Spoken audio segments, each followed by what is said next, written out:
Selamat pagi, selamat siang, selamat sore, dan selamat malam untuk anak didik kami kelas 12 IPA dan IPS di SMA San Thomas II. Selamat bertemu kembali bersama saya, Bapak Amran Sinaga, dalam pertemuan kita yang keempat ini. Dalam pertemuan-pertemuan sebelumnya, kita sudah melihat beberapa aspek panggilan hidup, beberapa bentuk panggilan hidup, mulai dari panggilan hidup berkeluarga, kemudian juga tentang perkawinan dalam gereja Katolik. Maka dalam pertemuan yang keempat ini kita akan masuk lebih jauh lagi tentang tema kita, yakni panggilan hidup sebagai umat manusia. Pada materi ini saya akan bersama Anda, mendampingi Anda untuk mencoba memahami tentang panggilan hidup selibat. Jadi di sini tentang panggilan hidup selibat ini kita akan melihat tentang suatu hal yang khusus dalam gereja Katolik. Maka lewat slide yang akan kita lihat, yang akan saya tampilkan di sini, kita akan mencoba memahami lebih jauh tentang panggilan hidup selibat.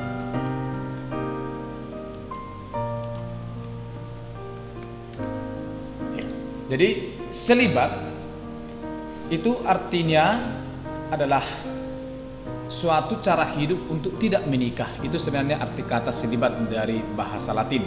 Nah, jadi cara hidup untuk tidak menikah. Apa maknanya di sana sebenarnya dari kata selibat ini adalah suatu cara hidup yang ingin mempersembahkan diri secara total untuk pelayanan gereja demi kerajaan Allah. Itulah sebenarnya makna dari kata selibat.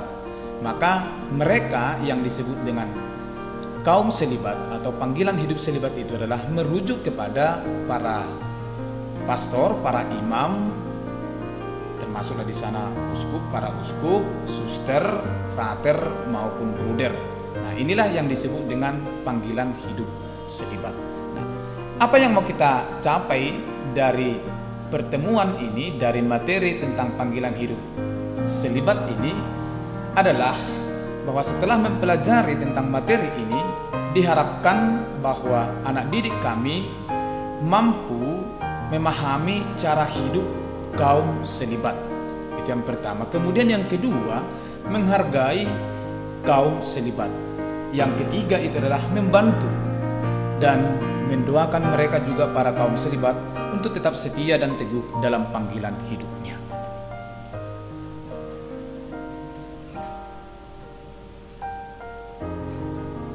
Oke, nah, panggilan hidup atau pilihan hidup itu bukanlah sekadar masalah karir ataupun suatu pekerjaan, tetapi juga masalah panggilan. Di kalangan gereja Katolik itu ada 3 pilihan cara hidup. Yang pertama ada hidup berkeluarga, yang kedua hidup selibat, itu membiara secara khusus, membiara atau bentuk lain, dan yang ketiga adalah menjadi seorang rohaniwan. Sebenarnya yang kedua dan ketiga ini ada dalam satu lingkup, yakni ya sebagai seorang yang selibat memilih cara hidup tidak menikah, tetapi ada mereka yang rohaniwan itu lebih identik dengan para imam, sedangkan hidup selibat itu juga ya para suster juga tidak termasuk di dalamnya. Apa arti dan makna hidup selibat atau yang disebut dengan hidup membiara? Yang pertama itu hidup membiara itu sebagai ungkapan hidup manusia yang sadar akan hidupnya berada di tangan Tuhan dan ingin melepaskan diri dari segala urusan hidup berkeluarga. Itu yang pertama. Kemudian yang kedua, hidup membiara itu menuntut suatu penyerahan diri secara total, secara mutlak dan menyeluruh. Dan yang ketiga itu adalah memungkinkan manusia untuk mengembangkan diri secara pribadi. Kemudian, apa yang menjadi inti dari hidup membiara itu atau hidup selibat itu?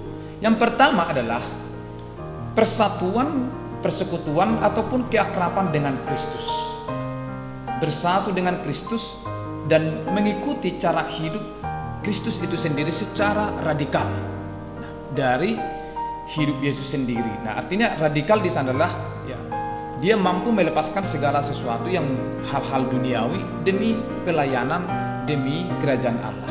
Kemudian yang kedua, inti yang kedua adalah secara bebas dan sadar. Jadi tidak ada paksaan, tidak ada syarat apapun, tetapi murni karena keikhlasan hati dengan bebas dan disadari untuk memilih panggilan hidup yang seperti ini, hidup selibat itu, mengarahkan diri dan menjadi serupa dengan Kristus. Kemudian yang ketiga adalah berkomunikasi dan bertemu dengan Kristus dalam doa. Kemudian yang berikut, inti dari hidup membiara itu adalah persatuan yang erat dengan Kristus serta menerima cara hidup Kristus secara radikal. Itu tadi sampai ke akar-akarnya. Nah, seperti apa itu penyerahan hidup secara radikal itu? Menyerahkan diri secara total kepada Bapaknya. Itulah yang dilakukan oleh Yesus sendiri. Kemudian juga Yesus memiliki dan menggunakan harta benda hanya sejauh diperlukan untuk melaksanakan karya-karyanya. Dan apa yang ketiga yang dilaksanakan oleh Yesus adalah taat kepada Bapaknya sampai wafat di kayu salib. Di sini ada 3 unsur pengkonsekrasian. Artinya pengkonsekrasian di sini adalah pengkhususan atau cara hidup yang dikhususkan. Itu artinya dikonsekrasikan, dipersembahkan secara total, secara menyeluruh. Unsur pengkonsekrasian di sini adalah menyangkut panggilan hidup selibat ini. Yang pertama menyangkut tindakan Allah. Jadi panggilan dalam hidup membiara itu juga ada di sana campur tangan Allah. Allah yang memanggil. Nah, kemudian yang kedua adalah tanggapan manusia. Nah, artinya orang yang dipanggil oleh Allah itu memberikan tanggapan. Nah, tanggapan seperti apa? Itulah nanti dalam hidup selibat itu sendiri. Kemudian yang ketiga adalah perantaraan gereja. Artinya bahwa mereka yang memilih cara hidup selibat itu berada berkarya di dalam gereja itu sendiri dan berkembang juga panggilannya berkembang dalam kehidupan menggereja itu sendiri. Itulah yang dimaksud di sini 3 unsur pengkonsekrasian. Artinya mempersembahkan diri secara total kepada Allah. Kemudian di dalam kehidupan panggilan hidup selibat itu ada juga hal yang khusus yang khas bagi mereka. Itulah yang kita kenal dengan nama kaul. Ada 3 kaul yang diikrarkan oleh kaum selibat untuk mengikat hidupnya dalam pelayanan kerajaan Allah. Yang pertama itu adalah kaul kemiskinan, kemudian yang kedua kaul ketaatan, dan yang ketiga adalah kaul kemurnian. Kaul kemiskinan di sini apa yang mau ditekankan dengan kaul kemiskinan yang diikrarkan oleh kaum selibat adalah melepaskan hak untuk memiliki harta benda. Yang pertama, kemudian untuk apa dia melepaskan harta benda itu? Karena dia ingin menjadi seperti Kristus, bersikap lepas bebas, hanya untuk mengikatkan dirinya kepada panggilan dan misinya, misi Yesus Kristus sendiri. Maka dalam hal ini diperlukan suatu sikap batin yang rela menjadi miskin seperti yang dituntut oleh Kristus sendiri terhadap murid-muridnya. Nah, kemudian yang berikut adalah dihayati secara nyata dalam kehidupan sehari-hari. Artinya kaul kemiskinan tidak hanya cukup diungkapkan atau diucapkan di hadapan gereja, tetapi juga dihayati, dihidupi dalam kehidupan sehari-hari, dalam pelayanan gerejani. Ada 2 aspek dalam kaul kemiskinan ini. Yang pertama aspek asketis, yakni menyangkut gaya hidup, cara hidup yang sederhana.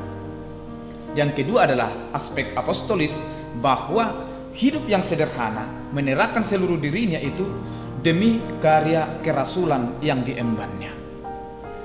Kemudian yang ketiga adalah kaul ketaatan.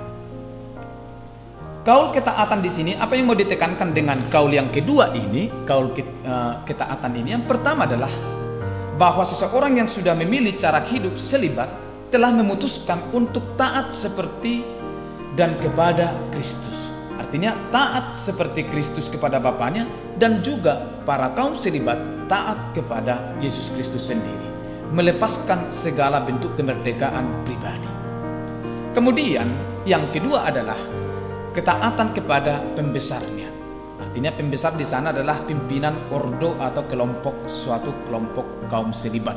Nah, jadi ketaatan kepada pembesar, kepada pimpinan ordo itu menjadi perwujudan, menjadi konkretisasi atau wujud nyata dari ketaatannya kepada Yesus Kristus sendiri, ketaatannya kepada Allah.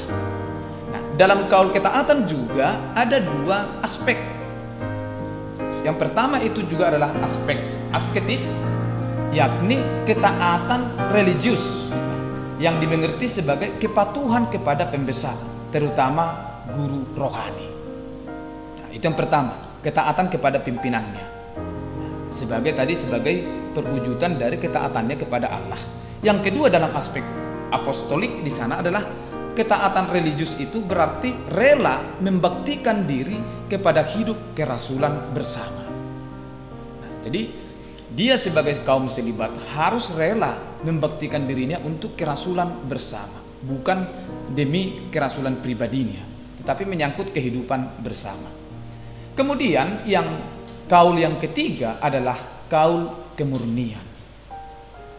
Di sini kaul kemurnian, apa yang mau ditekankan dengan kaul kemurnian adalah melepaskan hak-haknya untuk hidup berkeluarga demi kerajaan Allah. Jadi pilihan hidup untuk tidak menikah karena ingin mempersembahkan diri secara total kepada pelayanan kerajaan Allah. Kemudian juga dengan tidak menikah juga mengungkapkan kesediaannya untuk mengikuti dan meneladani Kristus sepenuhnya, membaktikan diri secara total untuk melaksanakan kerajaan Allah.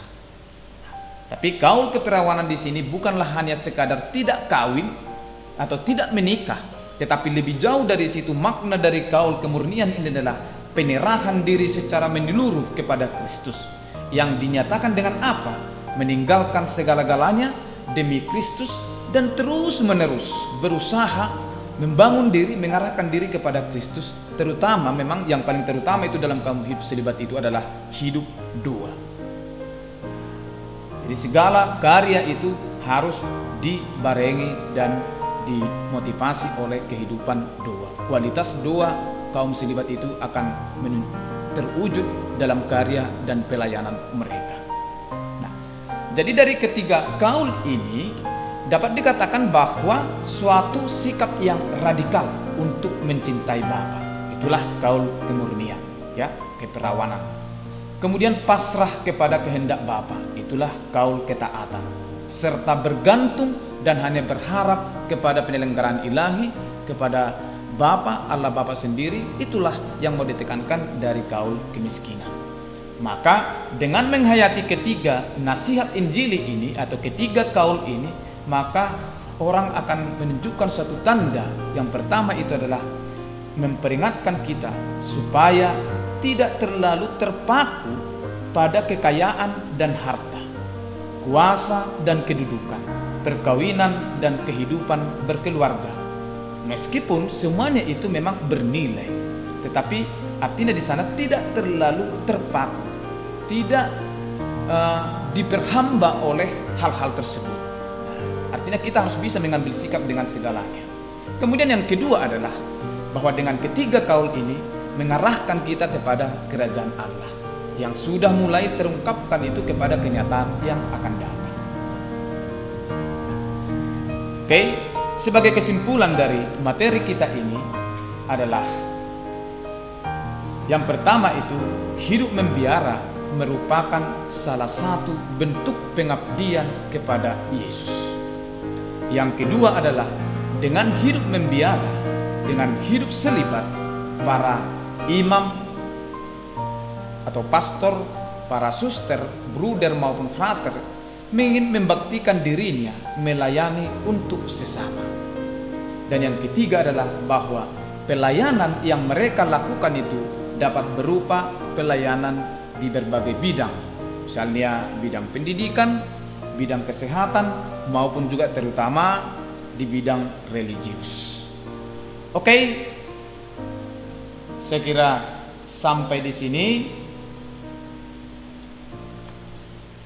materi kita tentang panggilan hidup selibat.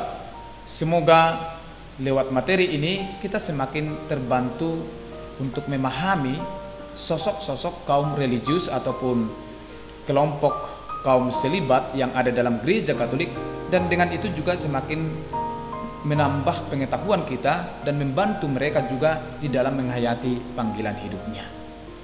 Oke, sampai di sini materi kita tentang panggilan hidup kaum selibat ini. Jika ada pertanyaan nantinya, bisa kita laksanakan itu diskusi lewat WA grup per kelas, bisa menyampaikan pertanyaan-pertanyaan di sana, dan menyangkut tugas nanti akan saya bagikan lewat Google Classroom. Oke, sekali lagi terima kasih. Semoga lewat pembelajaran ini menambah wawasan kita tentang Gereja Katolik, tentang tradisi dalam Gereja Katolik. Selamat pagi, selamat siang, selamat sore, dan selamat malam. Tuhan Yesus memberkati kita.